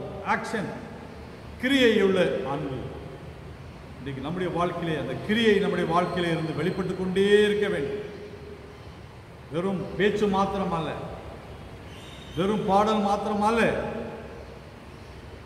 அதை காட்டிலும் செயல்படுத்துகின்றவர்களாக, செயல் புரிகின்றவர்களாக, கிரியை செய்கின்றவர்களாக நாம் இந்த உலகத்திலே நாம் காணப்பட வேண்டும் என்று ஆண்டவர் இன்றைக்கு நம் ஒவ்வொருவரையும் அழைத்திருக்கின்றார் என்பதை மறந்து போய்விடக்கூடாது. 1 யோவான் 4ஆம் அதிகாரம் 11ஆம் வசனம். எதற்கு நாம் கடன்பட்டிருக்கின்றோம்? பிரியமானவர்களே, தேவன் இவ்விதமாய் நம்மிடத்தில் அன்பு கூர்ந்திருக்க நாமும் ஒருவரிடத்தில் ஒருவர் அன்பு கூற கடனாளிகளாக இருக்கின்றோம். அன்பை கொடுக்க நாம் கடனாளிகளாக இருக்கின்றோம். அதுதான், வேறு எதையும் மாத்திரம் அல்ல, வேறு எதுக்கு கடனாளிகள் அல்ல. அன்பு கூற நீங்களும் நானும் கடனாளியாக இருக்கின்றோம். தேவனை ஒருவரும் ஒருபோதும் கண்டதில்லை. நாம் ஒருவரிடத்தில் ஒருவர் அன்பு கூர்ந்தால் தேவன் நமக்குள் நிலைத்திருக்கிறார், அவருடைய அன்பும் நமக்குள் பூரணப்படும். தேவன் நமக்குள் நிலைத்திருக்கின்றார். எப்பொழுது நாம் ஒருவரிடத்தில் ஒருவர் அன்பு கூர்ந்தால் தேவன் நமக்குள் நிலைத்திருக்கிறார். தேவ அன்பு நமக்குள் பூரணப்பட்டு கொண்டே இருக்கும், பூரணப்பட்டு கொண்டே இருக்கும். அன்பானவர்கள், இந்த பூரணம் நமக்குள் காணப்பட வேண்டும் என்று கர்த்தர் விரும்புகின்றார். கடனாளிகள் அன்பு கூற நீங்களும் நானும் இருக்கின்ற உலகத்திலே கடனாளிகளாக நாம் இருக்கின்றோம். பணக்கடனாளிகள் அல்ல, பொருளுக்கு கடனாளிகள் அல்ல, அன்புக்கு நாம் கடனாளிகளாக இருக்கின்றோம் என்பதை நாம் மறந்து போய் விடவே கூடாது. அன்பை கொடுக்க நாம் கடனாளி, அன்பை செலுத்த நாம் கடனாளிகளாக இருக்கின்றோம். அன்பானவர்களே, ஆண்டவராக இயேசு கிறிஸ்து கல்வாரியிலே அதைத்தான் நமக்கு கற்றுக் கொடுத்திருக்கின்றார், அதைத்தான் நமக்கு வெளிப்படுத்தியிருக்கின்றார். 1 கொரிந்தியர் 13ஆம் அதிகாரத்தில் நாம் வாசிக்கும் பொழுது, அன்பு என்னிலே இல்லை என்றால் நான் ஒன்றுமே இல்லை என்று பவுல் எழுதுகின்றார். பவுலடிகளால் 1 கொரிந்தியர் 13ஆம் அதிகாரம் 2ஆம் வசனம், நான் தீர்க்கதரிசன வரத்தை உடையவனாயிருந்து சகல ரகசியங்களையும் சகல அறிவையும் அறிந்தாலும் மலைகளை பெருக்கத்தக்கதாக சகல விசுவாசமுள்ளவனாய் இருந்தாலும் அன்பு எனக்கு இராவிட்டால் நான் ஒன்றுமில்லை, ஒன்றுமே இல்லை. அன்பு எனக்கு இல்லை என்றால் இது எல்லாம் பிரயோஜனம் இல்லை என்று அவர் எழுதுகின்றார். எந்த வரம் இருந்தாலும், எந்த தாழ்ந்து இருந்தாலும், இந்த அன்பு என்னிடத்தில் இல்லை என்றால் நான் ஒன்றுமில்லை என்று எழுதுகின்றார். அன்பானவளை, அப்படிப்பட்ட வாழ்க்கை நம்மிடத்திலே காணப்படக்கூடாது. 8ஆம் வசனம், அன்பு ஒரு காலம் ஒழியாது, தீர்க்க தரிசனங்களாலும் ஒளிந்து போகும், அந்நிய பாசைகளாலும் ஒளிந்து போகும், அறிவானாலும் ஒளிந்து போகும். நம்முடைய அறிவு குறைவுள்ளது, நாம் தீர்க்க தரிசனம் சொல்லுதலும் குறைவுள்ளது. நிறைவானது வரும்பொழுது குறைவானது ஒளிந்து போகும். கடைசி வாசம், இப்பொழுது விசுவாசம், நம்பிக்கை, அன்பு மூன்றும் நிலைத்திருக்கிறது, இவைகளிலே அன்பே பெரியது என்று பவுல் எழுதுகின்றார். அன்பானவளே, இப்படிப்பட்ட அன்பு நம்மிடத்திலே காணப்படுகின்றதா? சற்றே நாம் சிந்தித்து பார்ப்போம். ஆண்டவரே, அன்புள்ள மகனாக, அன்புள்ள மகளாக என்னை நீர் மாற்றும். மாம்சீக அன்பு அல்ல, உலக பிரகாரமான அன்பு அல்ல. இந்த அன்பு ஆண்டவராக இயேசு கிறிஸ்து எனக்காக வெளிப்படுத்தின அந்த அன்பு, எனக்காக கொடுத்த அந்த அன்பு என்னிலே பூரணப்பட வேண்டும், என்னிலே வெளிப்பட வேண்டும். இந்த பரிசுத்த உள்ள அன்பை நான் கொடுக்கும்படியாக நான் அழைக்கப்பட்டிருக்கின்றேன். ஆண்டவரே, அந்த அன்பை என்னிலே தாரும். அன்புள்ள வாழ்க்கைக்கு நான் அழைக்கப்பட்டிருக்கின்றேன். இந்த பிறனுக்கு நான் கிரியிலே நான் அன்பை செலுத்த அந்த மனதை எனக்கு நீர் கொடுத்துடணும் ஆண்டவரே என்று நாம் ஆண்டவரை கேட்கும் பொழுது அவருடைய அன்பு நம்மிலே நிலைத்திருக்கும். தேவ அன்பு நம்மிலே பூரணப்பட்டு கொண்டே இருக்கும். உலகம் அதைத்தான் எதிர்பார்த்திருக்கின்றது.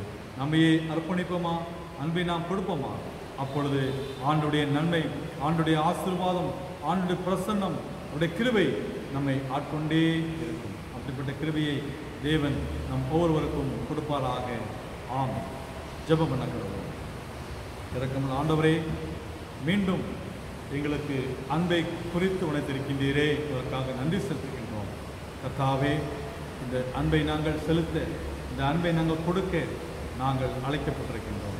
இதிலே வளர கர்த்தர்களுக்கு நீர் கிருபை செய்வீராக. தியாகமுள்ள அன்பை நாங்கள் கொடுக்க எங்களுடைய உள்ளங்களை ஆண்டவர் ஏவுவீராக. எங்களையே தாழ்த்துகிறோம், எங்களையே அர்ப்பணிக்கிறோம். ஆண்டவராக இயேசு கிறிஸ்துவின் நாமத்தில் கெஞ்சி கேட்கிறோம் நல்ல பிதாவே. ஆமென். கிறிஸ்துவமானவர்களே, மீண்டும் இந்த நாளிலே உங்களோடு கூட தொடர்பு கொள்வதிலே மிக்க மகிழ்ச்சி அடைகின்றேன். திருச்சபையின் குடும்பங்கள் ஆண்டவருக்குள் சுகத்தோடும் பலத்தோடும் மகிழ்ச்சியோடும் நீங்கள் இருக்கிறீர்கள் என்று கர்த்தருக்குள் நான் விசுவாசிக்கின்றேன். இம்மட்டும் உலகிடத்தின ஆண்டவர் இன்னும் வருகின்ற சதா காலங்களிலும் நம்மை அவர் வழிநடத்துவாராக. இல்லங்களிலே நாம் ஜெபத்திலே தரித்திருப்போம். ஆலயத்திற்கு வர முடியாத காலங்களிலே நாம் இருக்கின்றோம். இந்த சூழ்நிலை மாற வேண்டும். கர்த்தர் நிச்சயமாக இந்த சூழ்நிலையை மாற்ற வல்லவராக இருக்கின்றார். இந்த சூழ்நிலை மாறி ஆலயத்தில் நாம் கடந்து வந்து ஒருவரை ஒருவர் நாம் சந்தித்து நம்முடைய மகிழ்ச்சியை, நம்முடைய அன்பை பகிர்ந்து கொள்ளக்கூடிய ஒரு சாக்கியத்தை ஆண்டவர் நமக்கு கூடிய விரைவிலே ஏற்படுத்தி கொடுக்க வேண்டும் என்று நாம் ஜெபிக்க வேண்டும். அதே வேளையிலே இந்த கொரோனா வைரஸை ஆண்டவர் முற்றிலுமாக அழித்து சூழ்நிலைகளை ஆண்டவர் மாற்றி ஆண்டவர் நமக்கு கிருபை செய்ய வேண்டும். அதற்காகவும் சபை மக்கள் நீங்கள் ஜெபித்து வருகின்றீர்கள். தொடர்ந்து நாம் சோர்ந்து போகாமல் உறுதியோடு, விசுவாச உறுதியோடு, நம்பிக்கையில் நாம் தரித்திருந்து ஒருமனப்பட்டவர்களாக, உடன்பட்டவர்களாக, வைராக்கியத்தோடு நாம் ஆண்டுடைய சமூகத்திலே நாம் ஜெபித்து விடுதலையை பெற்றுக்கொள்ள வேண்டும் என்று நாம் வாஞ்சிக்க வேண்டும். கர்த்தர் நிச்சயமாக சூழ்நிலை மாற்றுவராக, நிச்சயமாக முடிவு உண்டு. நம்முடைய நம்பிக்கை வீண் போகாது. கர்த்தர் தாமே அப்படிப்பட்ட சாக்கியத்தை உங்கள் ஒருவர் கொடுப்பாராக. திருச்சபையின் பிள்ளைகள் தேவைகளோடு நீங்கள் இருப்பீர்கள் என்றால் என்னையோ அல்லது சபையின் செயலாளரையோ நீங்கள் தொடர்பு கொள்ள வேண்டும் என்று உங்களை அன்போடு கூட நான் கேட்டுக்கொள்கிறேன். ஏனென்றால் வேலை இல்லாத காலகட்டங்கள், தொழில் முடங்கியிருக்கின்றது, வேலைக்கு செல்ல முடியாத ஒரு சூழ்நிலை உருவாகியிருக்கின்றது. எனவே நாம் கிறிஸ்துவின் பிள்ளைகளாகி நாம் ஒருவரை ஒருவர் தாங்கி நம்முடைய கரத்தை ஒருவரை ஒருவர் நாம் கடன் பிடித்து இந்த காலங்களிலே நாம் உதவி செய்து ஆண்டுடைய பிரமாணங்களை நிறைவேற்றும்படியாய் நாம் அழைக்கப்பட்டிருக்கின்றோம். இதுவே ஏதாவது தேவைகள் சபை மக்களுக்கு இருக்குமாயின் நீங்கள் என்னையோ செயலாளரையோ நீங்கள் தொடர்பு கொள்ள உங்களை இந்த வேளையிலே நான் அன்போடு கூட நான் கேட்டுக்கொள்கிறேன். அதே வேளையிலே சபையின் பிள்ளைகள் இந்த கொரோனா வைரஸினாலே சிலர் பாதிக்கப்பட்டிருக்கின்றார்கள். அவர்களுக்காக நாம் ஜெபிக்க வேண்டும். அவர்களுக்காக நாம் ஜெபிக்க வேண்டும். ஹாஸ்பிட்டல் அட்மிட்டாக இருக்கின்ற பிள்ளைகளுக்காக நாம் ஜெபிக்க வேண்டும். அது மாத்திரமல்ல, நாம் அரசாங்க விதிமுறைகளின்படி நம்மையே நாம் ஒவ்வொரு நாளும் நாம் பாதுகாத்துக் கொள்ள வேண்டும். வெளியிலே செல்லாதபடிக்கு, கூட்டங்கள் அருகிலே நாம் செல்லாதபடிக்கு, சமூக இடைவெளியோடு கூட நாம் காணப்பட வேண்டும். அரசாங்கம் கொடுத்த விதிமுறைகளை நாம் உண்மையாய் நாம் பின்பற்ற வேண்டும். நம்முடைய நலனுக்காகத்தான் அவர்கள் ஒவ்வொரு நாளும் பலவிதமான நெறிமுறைகளை அவர்கள் வகுத்து வருகின்றார்கள். ஜனங்கள் காப்பாற்றப்பட வேண்டும், சுகத்தோடு இருக்க வேண்டும் என்றுதான் அரசாங்கம் எவ்வளவு முயற்சிகளை செய்து கொண்டு வருகின்றது. எனவே அரசாங்க விதிமுறைகளுக்கு நாம் கீழ்ப்படிந்து நாம் நடக்க வேண்டும். பலவீனமாக இருக்கின்றவர்கள் ஒவ்வொரு நாளும் நாம் ஜெபிக்கின்றோம். கர்த்தருக்கு நமக்கு விடுதலை கொடுப்பார். அதே வேளையிலே மருத்துவ உதவிகளையும் ஏற்ற காலத்திலே நாம் அதை நாம் பெற்றுக்கொள்ள வேண்டும் என்ற அறிவுகளோடு இருக்கின்ற பிள்ளைகள், நீங்கள் அதை மறைக்காதபடி ஏற்ற வேளையிலே நாம் சென்று மருத்துவ உதவியை நாம் பெற்றுக்கொள்ளும் பொழுது இந்த சுகத்தை, பலத்தை நாம் நிச்சயமாக நாம் பெற்றுக்கொள்ள முடியும். இருந்தால் ஆண்டவர் எல்லாவற்றையும் உண்டாக்கியிருக்கின்றார், ராஜ்யங்களை உண்டாக்கியிருக்கின்றார், நாட்டின் தேவைகளை சந்திக்கிறவர், விஞ்ஞானத்தை அவர் ஏற்படுத்தியிருக்கின்றார், மருத்துவர்களை உண்டாக்கியிருக்கின்றார். எனவே இது எல்லாம் ஆண்டுடைய திட்டமாக இருக்கின்றது. இன்னொரு அறிவிப்பையும் சபை மக்களுக்கு நான் கொடுக்க விரும்புகின்றேன். அநேகர் ஆலயத்தில் வர முடியாத சூழ்நிலையிலே இருக்கின்றீர்கள்.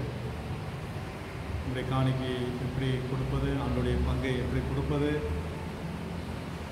என்று நாம் கலக்கத்திலே இருக்கின்றோம். அன்பான தேவனுடைய பிள்ளைகளே, ஏற்கனவே நான் உங்களுக்கு அறிவிப்பு கொடுத்தபடி திரையிலே காண்கின்ற வங்கி கணக்கு விவரங்களை சபை மக்கள் நீங்கள் பார்த்து உங்களுடைய காணிக்கைகளையோ அல்லது ஸ்தோத்திர காணிக்கைகளையோ அல்லது உங்களுடைய தசம பாகத்தையோ அல்லது கர்த்தருடைய பங்கையோ நீங்கள் கொடுக்க விரும்புகின்றவர்கள் இந்த வங்கி கணக்குக்கு ஆன்லைன் மூலமாக உங்கள் காணிக்கைகளை நீங்கள் செலுத்தலாம், டிரான்ஸ்ஃபர் செய்யலாம். திருச்சியின் பிள்ளைகள் கொடுக்க உங்களை அன்போடு கூட நான் கேட்டுக்கொள்கிறேன். நம்முடைய ஆலயம் 3 மாதத்திற்கு மேல் மூடப்பட்டிருக்கின்றது. யாரும் வர முடியாத சூழ்நிலையில் நாம் இருக்கின்றோம். அன்பான தேவனுடைய பிள்ளைகளே, அதே வேளையில் அநேக தேவைகள் இருக்கின்றது, அநேக தேவைகளும் சந்திக்கப்பட வேண்டும். எனவே திருச்சியின் பிள்ளைகள் மனதிலே நீங்கள் கொண்டு ஜெபித்து உங்களுடைய காணிக்கைகளை பிறந்த நாளை கொண்டாடுகின்ற, திருமண நாளை கொண்டாடுகின்ற குடும்பங்களுக்காக, பிள்ளைகளுக்காக நாம் ஜெபிப்போம். இரக்கமுள்ள ஆண்டவரே, காலங்களை கொடுக்கின்றவரே, உம்மை நாங்கள் ஸ்தோத்திரிக்கின்றோம். என்னாலே ஆயுசு நாட்கள் பெருகும், கர்த்தருக்கு பயப்படுதல் ஆயுசு நாட்களை பெருக பண்ணும் என்று நாங்கள் வைத்து வாசித்தவனமாக பிள்ளைகளுடைய வாழ்க்கையிலே புதிய வருடத்தை, காலத்தை ஆண்டவர் கிருபையாய் கொடுத்ததற்காக ஆண்டவருக்கு நாங்கள் நன்றி செலுத்துகின்றோம். ஆண்டவரே, கர்த்தர் கொடுத்த ஆரோக்கியத்திற்காக, கர்த்தர் கொடுத்த சுகத்திற்காக, கர்த்தர் கொடுத்த சுலாக்கியத்திற்காக, கர்த்தர் கொடுத்த நன்மைகளுக்காக, ஆசீர்வாதங்களுக்காக உங்கள் நன்றியோடு நாங்கள் துதிக்கிறோம், ஸ்தோத்திரிக்கின்றோம். கர்த்தாவே, பிறந்த நாளை அனுசரிக்கின்ற பிள்ளைகளை ஆண்டவரே பேர் பேராய் ஆசீர்வதித்தவர். வருகின்ற காலத்திலே இன்னும் புதிய பலத்தை கொடுத்து, புதிய உற்சாகத்தை கொடுத்து பிள்ளைகளை வழிநடத்தும்படியாக நாங்கள் வேண்டல் செய்கின்றோம். ஆண்டவரே, பிள்ளைகள் உணர்ந்து இந்த காலங்களை கர்த்தர் எங்களுக்கு கொடுத்திருக்கின்றார் என்று நன்றி உணர்வோடு கூட ஆண்டவரை ஸ்தோத்தரிக்க ஆண்டவர் கிருபை செய்வீராக. குடும்ப வாழ்க்கையிலே இருக்கின்ற திருமண நாளை அனுசரிக்கின்ற குடும்பங்களுக்காக நாங்கள் ஜெபிக்கின்றோம்.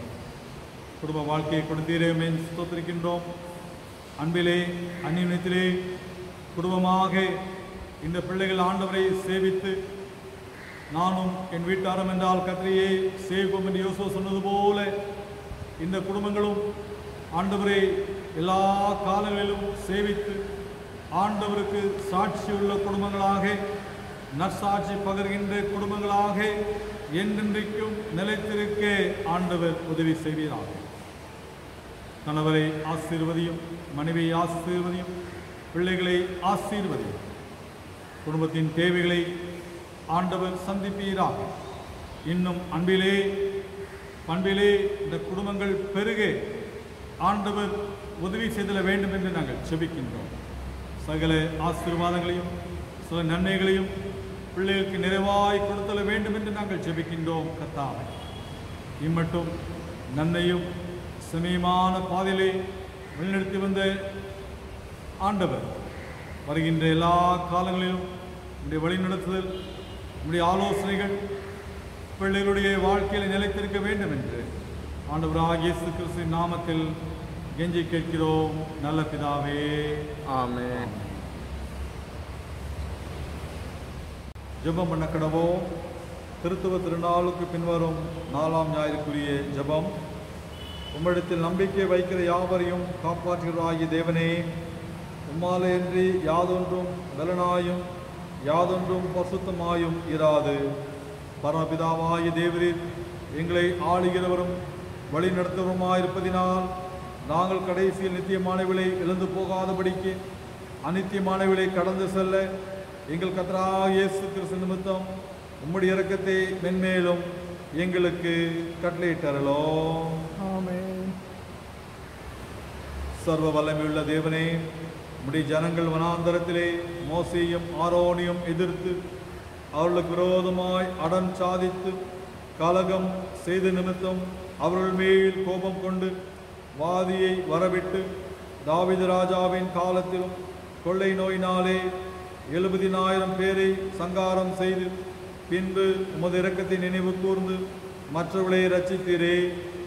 இக்காலத்தில் கொடிய விஷ வியாதினாலே வாரிக்கொள்ளப்படுகிற ஏழை பாவிலாய் எங்கள் மேல் மனதுருகி அப்பொழுது தேவி இரக்கமாய் பாவ பரிகாரத்தை ஏற்றுக்கொண்டு வாதையை நிறுத்தும்படி சங்கார தூதனுக்கு கட்டளையிட்டது போல இப்பொழுது எங்கள் கர்த்தராகிய இயேசு கிறிஸ்துவின் திருமுகத்தை பார்த்து இந்த கொடிய விஷ வியாதியை எங்கள் தேசத்தை விட்டு நீக்கி அருளோம்.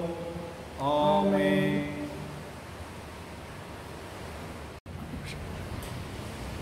சமாதானத்துக்கு காரணரும் ஏக சிந்தையை விரும்புமாகிய தேவனே, உம்மை அறிவதே நித்திய ஜீவன், உம்மை சேவிப்பதே மெய் சுயாதீனம். தேவரை தஞ்சமாக கொண்டிருக்கிற உமது அடியாராகிய நாங்கள் எந்த விரோதருடைய வல்லமைக்கும் பயப்படாதிருக்கும்படியாக எங்கள் சத்துக்கள் செய்கிற எல்லா பிரயத்தனங்களிலும் நின்று எங்கள் கர்த்தராகிய இயேசு கிறிஸ்துவின் வல்லமையினால் எங்களை காப்பாற்றி அருளோம். ஆமென். தேவ கிருபைக்காக ஜெபிப்போம்.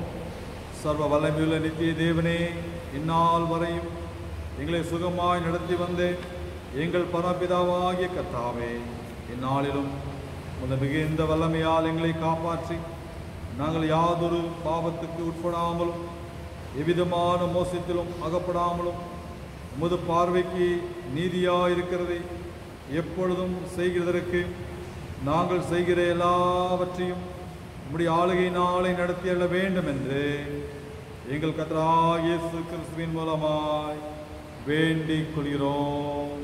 ஆமென். ஒருமாருக்காகவும் சபையாருக்காகவும் ஜெபிப்போம். மகா அதிசயங்களை செய்கிற சர்வ வல்லமையுள்ள தேவனே, எங்களை அத்திச்சார்மார் மேலும் குருமார் மேலும் அவள் சார்ந்து ஒப்புவிட்ட எல்லா சபைகள் மேலும் ஆரோக்கியம் தருகிற உடைய கிருபையுள்ள ஆவியை அனுப்பி அவள் உமக்கு உத்தம பிரியமனலாய் நடக்கும்படி உமது ஆசீர்வாதமாகிய பணி அவர்கள் மேல் ஓயாமல் பெய்ய செய்தருளும். கர்த்தாவே, எங்களுக்கு ஆதி கர்த்தரும் மத்தியஸ்வரமாகிய இயேசு கிறிஸ்துவுக்கு மகிமையுண்டாக இதை கட்டளையிட்டருளோம். ஆமென்.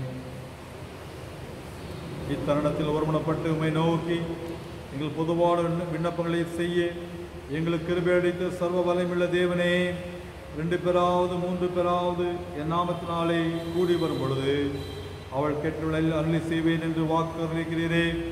கர்த்தாவே, இந்த அடியராக எங்களுக்கு வேண்டிய நன்மைகள் உண்டாக எங்கள் விருப்பங்களையும் வேண்டுதல்களையும் இப்பொழுது நிறைவேற்றி இம்மையில் நம்முடைய சத்தியத்தை அறிகிற அறிவியும் மறுமையிலே நித்திய ஜீவனையும் எங்களுக்கு கட்டளையிட்டருளோம். ஆமென். ஆசீர்வாத ஜெபம். எல்லா புத்திக்கும் மேலான தேவ சமாதானம் உங்களோடு இருந்து நீங்கள் தேவனையும் அவருடைய குமாரனாய் நம்மின் நாதர் இயேசு கிறிஸ்துவை பற்றி அறிவிலும் அன்பில் நிலைத்திருக்கும்படி உங்கள் இதயங்களையும் சிந்தைகளையும் காக்க கிடவது பிதா குமாரன் பரிசுத்த ஆவியானவருமாகிய சர்வலை புரிந்த தேவனுடைய ஆசீர்வாதம் உங்களுக்குள்ளே இருந்து எப்பொழுதும் உங்களோடே நிலைத்திருக்க கடவது. Amen.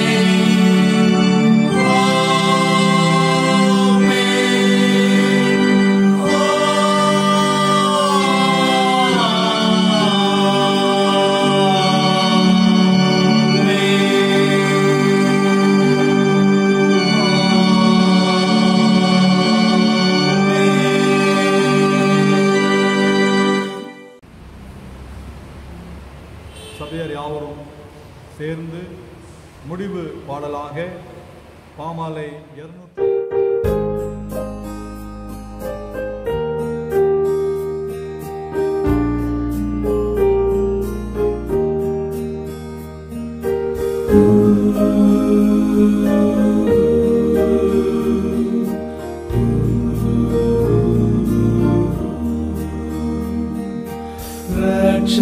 பெருமானை பாரும் புண்ணிய பாதமணினோ சுத்தமாக்கி சிறை தாரும் தேடி வந்து நிற்கிறோம். இயேசுநாதா இயேசுநாதா உந்தன் சொந்தமாயினோ. இயேசுநாதா இயேசுநாதா உந்தன் சொந்தமாயினோ.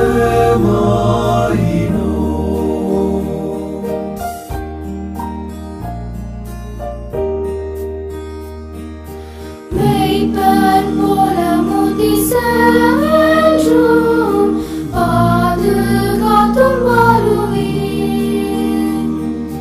ஜீவ தண்ணீரண்டேற்றும் இலை போல செய்குவீர். இயேசுநாதா இயேசுநாதா மேய்ச்சல் காட்டி போஷிப்பீர். இயேசுநாதா இயேசுநாதா மேய்ச்சல் காட்டி போஷிப்பீர்.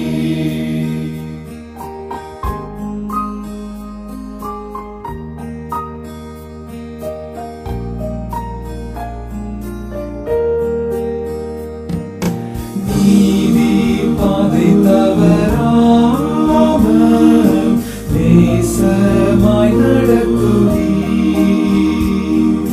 மோசம் பயமும் இல்லாமல் தங்க செய்து தாங்குவீர்.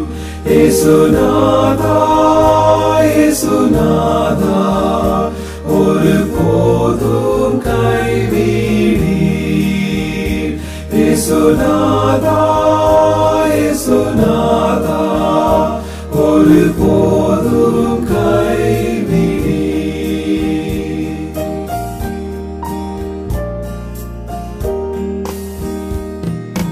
ஜீவ கால பரியந்தம் மேய்த்தும் காத்தும் வருவீர். பின்பு மோட்ச பேரானந்தம் தந்து வாழச் செய்குவீர். இயேசுநாதா இயேசுநாதா ஒளி காலம் வாழ்விப்பீர். இயேசுநாதா இயேசுநாதா ஒளி காலம் வாழ்விப்பீர். இயேசுநாதா இயேசுநாதா உந்தன் சொந்தமாயினோ. இயேசுநாதா இயேசுநாதா உந்தன் சொந்தமாயினோ.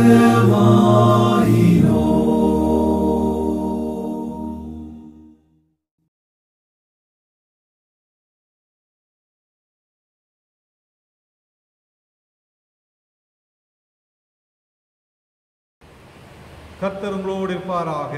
அவர் உமது ஆவியோடு இருப்பாராக. சமாதானத்தோடு நம்முடைய இல்லங்களிலே வாசம் பண்ணுவோம். கர்த்தருடைய நாமத்தினாலே ஆமென்.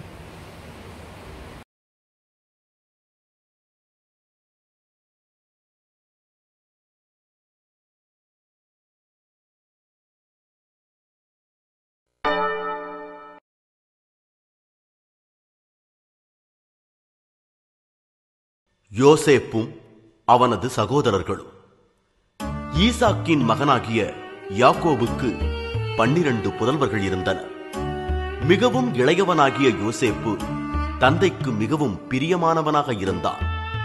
யோசேப்பு 17 வயதை அடைந்த பொழுது யாக்கோபு அவனுக்கு அழகிய வேலைப்பாடுகள் அமைந்த ஒரு அங்கியை செய்து கொடுத்தார். தாங்கள் அனைவருக்கும் தந்தை யாக்கோபு கொடுத்திருக்கும் அனைத்தையும் விட அந்த அங்கி மிகவும் அழகாயிருந்ததைக் கண்டு யோசேப்பின் சகோதரர்கள் அவன் மீது பொறாமை கொண்டனர். ஒரு நாள் வயலில் வேலை செய்து கொண்டிருந்த போது அவர்கள் யோசேப்பை பிடித்து அவனது அங்கியை கிழித்தெறிந்தனர். அவர்கள் அவனை கொல்ல வேண்டும் என்று முடிவு செய்த பொழுது அவர்களில் மூத்தவனாகிய ரூபன் யோசேப்பை உயிரோடு விட்டுவிடும்படி அவர்களை வற்புறுத்தி சம்மதிக்க வைத்தார். அச்சமயத்தில் அந்த பக்கமாக எகிப்து நாட்டு வணிகர்கள் சிலர் வந்தனர். இந்த வாலிபன் உங்களுக்கு சிறந்த வேலைக்காரனாக இருப்பான் என்று சகோதரர்கள் வணிகர்களிடம் கூறினர். இவனை நீங்கள் எங்களிடமிருந்து வாங்கிக் கொள்வீர்களா என்று சகோதரர்கள் கேட்க வணிகர்கள் அதற்கு சம்மதித்து யோசேப்பை விலைக்கு வாங்கி தங்களுடன் எகிப்துக்கு கொண்டு சென்றனர். யோசேப்பின் சகோதரர்கள் அவனது அங்கியை ஆட்டு இரத்தத்தில் நனைத்து அவர்களின் தந்தையிடம் காட்டினர். ஏதோ விபரீதமாகிவிட்டது, யோசேப்பு ஒரு காட்டு விலங்கால் கொல்லப்பட்டு விட்டான் என்று அறிவித்தனர். எகிப்து தேசத்தில் அடிமையாக இருந்த பொழுது யோசேப்பு மக்களின் கனவுகளுக்கு பொருள் சொல்வதில் பிரபலமானான். எகிப்து மன்னன் பார்வோன் கூட தான் கண்ட ஒரு பயங்கரமான கனவுக்கு யோசேப்பிடம் விளக்கம் கேட்டான். பார்வோன் யோசேப்பை நோக்கி, நேற்று இரவு நான் கண்ட கனவு இதுதான். 7 கொழுத்த பசுக்கள் நைல் நதியின் கரையில் மேய்ந்து கொண்டிருந்தன. திடீரென்று நதியிலிருந்து வந்த பற்றி மெலிந்திருந்த வேறு 7 பசுக்கள் கொழுத்த பசுக்களை விழுங்கிவிட்டன என்று கூறினான். யோசேப்பு பார்வோனை நோக்கி, இறைவன் தான் செய்யவிருப்பதை கனவின் மூலம் வெளிப்படுத்தியுள்ளதாக கூறினான். யோசேப்பு, 7 கொழுத்த பசுக்கள் அடுத்து வர இருக்கிற மிக வளமான 7 ஆண்டுகளை குறிக்கின்றன. அந்த ஆண்டுகளில் அறுவடை மிகுதியாகி உணவுப் பொருட்கள் அதிகமாக இருக்கும். ஆனால் அதன் பிறகு வரவிருக்கிற 7 ஆண்டுகளுக்கு கடுமையான பஞ்சம் ஏற்படும். மக்கள் பட்டினியால் துன்பப்படுவார்கள். அத்தகைய கடுமையான ஆண்டுகளுக்கென தானியங்களை சேமித்து வைப்பது குறித்து கனவின் மூலம் எச்சரிக்கப்பட்டுள்ளீர்கள் என்றார். பார்வோன் மிகுந்த நன்றி உணர்வுடன் தானியங்களை சேகரிக்கும் பொறுப்பை யோசேப்புக்கு அளித்து அவனை அதிகாரியாக்கினார். பார்வோனின் அரண்மனையில் மிகவும் மதிப்பிற்குரிய அதிகாரியாக அவன் உயர்த்தப்பட்டான்.